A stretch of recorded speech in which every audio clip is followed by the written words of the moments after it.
Assalamualaikum warahmatullahi wabarakatuh, Sobat Muslim. Kali ini, kita akan membahas sedikit tentang huru-hara yang akan terjadi di akhir zaman.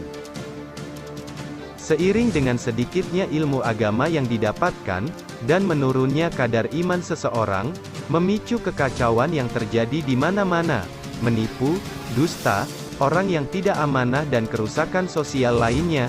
Itulah keadaan umum umat manusia di akhir zaman.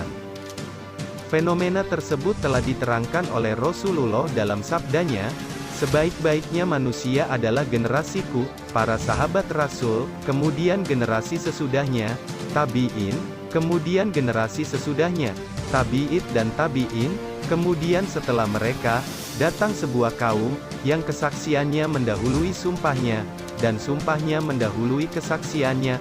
Hadis riwayat Bukhari.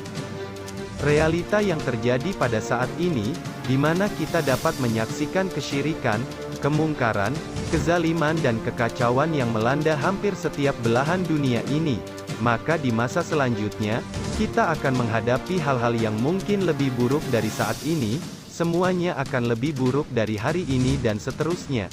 Inilah di mana kondisi akhir zaman menjelang kiamat. Dan kemudian, akan terjadi tahun-tahun di mana kekeringan akan melanda di seluruh dunia, di mana pada tahun pertama Allah Subhanahu wa Ta'ala akan memerintahkan kepada langit untuk menahan sepertiga dari hujannya, dan memerintahkan bumi untuk menahan sepertiga dari tanaman-tanamannya.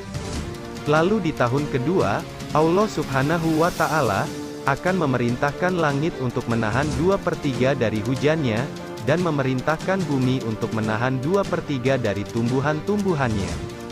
Kemudian di tahun yang ketiga, Allah Subhanahu wa Ta'ala akan memerintahkan kepada langit untuk menahan semua hujan-hujannya, maka dari itu tidak ada setetes pun air dari langit yang akan jatuh ke bumi, dan kemudian Allah akan memerintahkan kepada bumi untuk menahan semua tanamannya, hingga akhirnya, pada saat itu tidak akan ada satu tumbuhan hijau pun, yang akan tumbuh hingga hewan-hewan pun tidak mampu bertahan hidup, kecuali yang dikehendaki oleh Allah Subhanahu wa Ta'ala.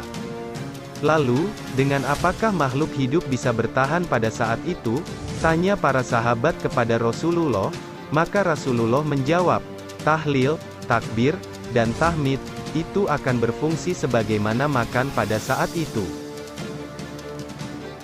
Dalam keadaan seperti itu, akan muncullah sosok Dajjal dengan membawa fitnah dan petaka yang sangat besar, seperti yang disabdakan baginda Rasulullah, tidak ada satu makhluk pun, sejak Adam diciptakan, hingga terjadinya hari kiamat yang membawa fitnah dan petaka besar daripada petaka yang dibawa oleh Dajjal. Hadis riwayat Muslim.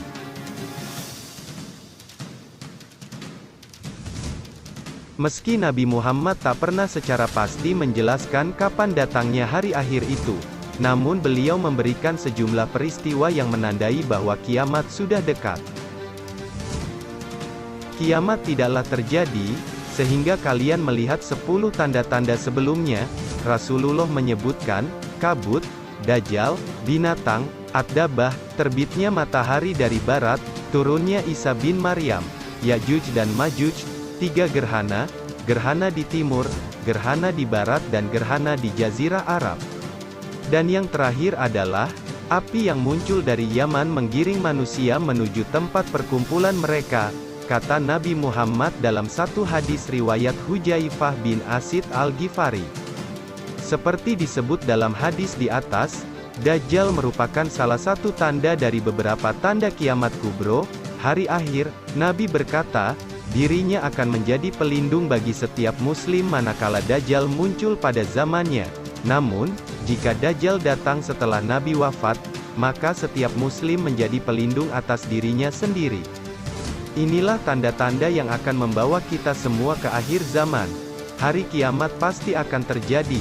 Namun kapan datangnya hari akhir itu hanya Allah Subhanahu wa Ta'ala yang mengetahuinya. Maka dari itu Sobat Muslim, kita dianjurkan untuk selalu berdoa kepada Allah agar terhindar dari fitnah dan petaka yang akan terjadi di zaman-zaman yang sudah memasuki masa akhir ini. Akhirul kalam, wassalamualaikum warahmatullahi wabarakatuh.